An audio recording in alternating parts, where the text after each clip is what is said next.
촛불혁명 이후에 많은 국민들이 문재인 정부에 큰 기대가 있었습니다. 그리고 다른 것은 몰라도 검찰개혁, 그리고 그 남북관계, 뭐 큰 틀에서 하면 사법개혁이라고 통칭할 수 있을 것 같은데요. 네. 이 두 가지는 뭐 개혁을 하지 않겠는가라는 기대를 했었는데 결국 잘 되지 않은 가운데 윤석열 검찰총장이 대통령이 되는 이런 상황이 돼서 그리고 지금 벌어지고 있는 모든 상황을 보면 도처가 지금 문재인 이런 상태가 돼버렸습니다.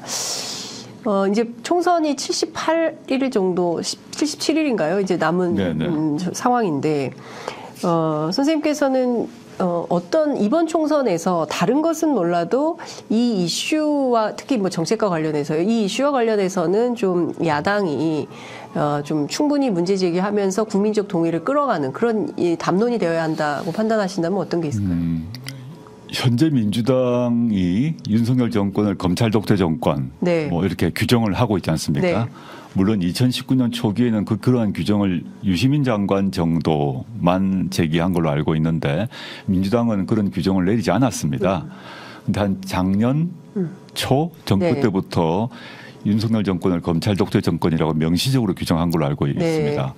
그러면 이제 첫 번째 말씀드릴 거는 이 검찰 독재 정권이라고 하면 이게 그냥 괜히 정치적으로 한마디 하는 과장된 표현이 아니라고 한다면 검찰 독재 정권을 해결을 해야 되는 거 아닙니까? 그럼 어떻게 해결할 것인가? 즉 국가 권력 문제를 어떻게 재구성할 것인가인데 검찰만이 아니라 국정원도 문재인 정부 때는 일체 정치 관여 금지시켰고 민간인 정보 수집 금지시켰거든요. 그런데 지금 재개하고 있습니다.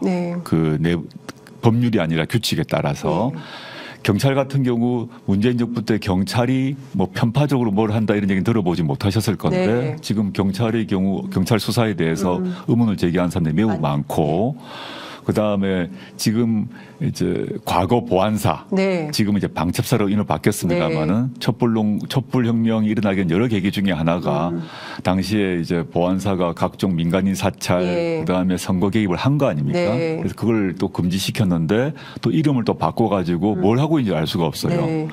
뭐 검찰은 말할 것도 없고 그럼 국가 권력 전체에 대해서 문재인 정부가 이루었던 성과가 있는데 윤석열 정권이 들어서고 뒤에 그 국가 권력 개혁에 대한 모든 것이 원위치 돼버렸기 때문에 저는 이번 대선에서 이제 검찰 독재 정권이라고 불리는 이 정권의 권력 행태를 분명히 드러내야 된다라고 생각하고요. 그럼 어떻게 이걸 민주적으로 재편할 것인가에 대한 얘기를 해야 될 것 같고 두 번째는 현재 뭐 모든 경제 전문가들이 진보 보수 막론하고 있는데 현재 한국 경제, 한국 뭐 무역, 한국 민생 이게 거의 파타지경이라는 얘기를 하고 있습니다.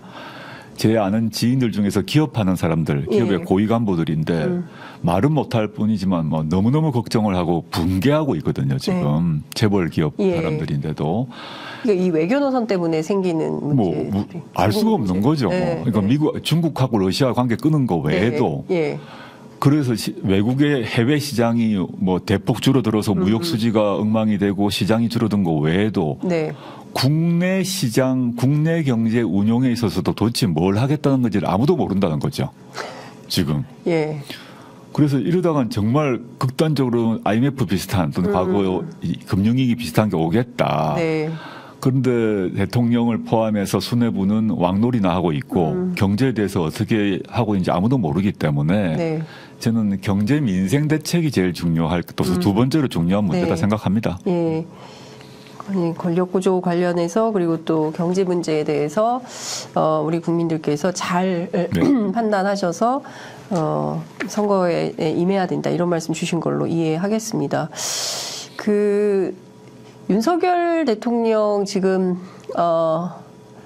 1년 반 넘어 한 이제 2년, 3년 차에 돌입한 상황인데 지금까지 쭉 보실 때 뭐 여러 가지 도처의 문제지만 정말 이거는 묵과할 수 없는 수준이다라고 판단하시는 대목이 있다면 어떤 대목일까요? 당장 들 수 있는 거는 검경, 감사원 같은 수사기관 사정기관들을 거의 윤석열 대통령 및 그 주변에 살아있는 권력을 위한 도구로 쓰고 있는 게 너무 노골적이다. 그래서 그 편파적인 수사 권력, 감사 권력의 행사. 이게 뭐 너무너무 노골적이기 때문에 이건 도저히 말도 안 되는 상황이고요. 있을 수 없는 일이 진행되고 있다고 지금 봅니다. 그걸 바로잡는 게 이제 시급한 사안이고, 그 다음에 이제 이거는 뭐 아까 수사 사정 권력 외에 수많은 권력 행사가 다 사유화되었다고 저는 봅니다. 윤석열 대통령을 포함한 그 가족 또는 몇 사람 그룹이 있을 것인데. 이거는 진보 보수의 문제가 아니라고 생각이 들고 과거 정권, 과거 보수 정권에도 이런 일이 있었나는 싶어요. 이거는 그 정도를 넘어서서 거의 우리나라가 이제 민주공화국인데 권력 운용 방식이 권력이 수많은 권력이 대통령 말고 권력이 있지 않습니까? 운용 방식이 진보와 보수를 떠나서 거의 왕국 수준으로 운영하고 있다고 좀 보여요. 왕과 중전마마가 있고 밑에 이제 뭐 세자 몇 명 있고 중신 있고 환관 있고 내시 있지 않습니까? 이런 사람들이 우물딱주물딱 손바닥에 있는 공깃돌 가지고 놀듯이 하고 이런 식의 운영 방식이 이건 보수의 문제가 아니라고 생각합니다. 이건 치욕적인 대한민국의 기본 수준이 있는데 그 수준 그 정말 그 바닥 밑으로 그 수준을 끌어내리는 정도의 권력 운용 방식이다 생각하고 있어요. 뭐 선생님께서는 뭐 진보 보수 다 떠나서 뭐 다양한 그 계층의 소위 이제 대한민국의 그 파워 엘리트들을 많이 만나실 것 같아서 이거는 진보 보수의 문제가 아니고 국가를 운용함에 있어서 그리고 권력을 행사함에 있어서의 어떤 최소한의 민주성 또는 절차적 민주주의 이런 게 다 깡그리 무시되고 있는 수준이기 때문에 보수 진영에서도 보수 언론들도 지금 앞다퉈서 이렇게 하면 안 된다고 경고를 하고 있음에도 불구하고 상대적으로 상당히 조용합니다. 예전 같으면 촛불혁명 비슷한 게 벌써 일어났을 텐데 지금은 그런 분위기가 전혀 안 잡히는 이유는 어디에 있다고 보십니까? 저는 윤석열 정권은 현대판 무신정권이라고 생각하거든요. 현대판 무신정권. 고려시대 무신정권은 왕은 물론이고 문신들이 뭐라 그러면 허리를 부러뜨려 죽였어요. 실제 그랬지 않습니까? 왕을 부러뜨려 죽였기 때문에 또 그 문신들 바른 말하는 문신들을 도륙을 했단 말입니다.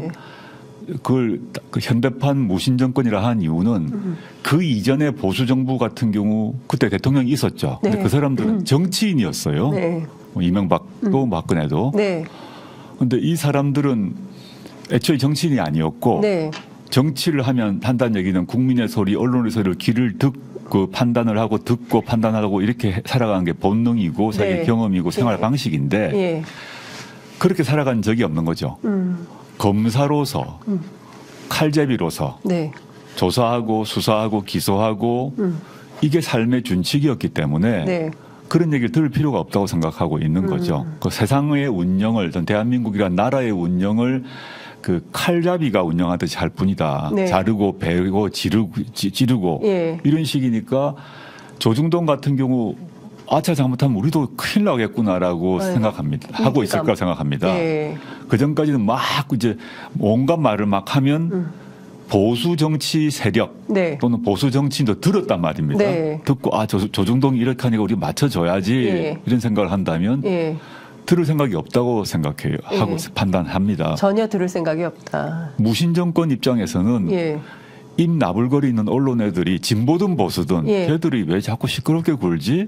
이 정도 생각인 것이고 뭐 왕과 게다가 전제적 권력을 누리는 폭군과 그 폭군의 가족 같은 경우는 더 말할 것도 없겠죠. 저는 그렇게 해야 이게 이해가 되지. 통상 민주공화국의 운영 원리 로 보면 현재 일어나는 상황이 이해가 되지 않는다고 봅니다. 해석 불가입니다. 그 통상의 진보 보수의 문제가 아니라는 겁니다. 그러니까 이것은 상식의 문제, 상식과 몰상식의 문제로 해석할 수밖에 없는 상황이 되는 건데요.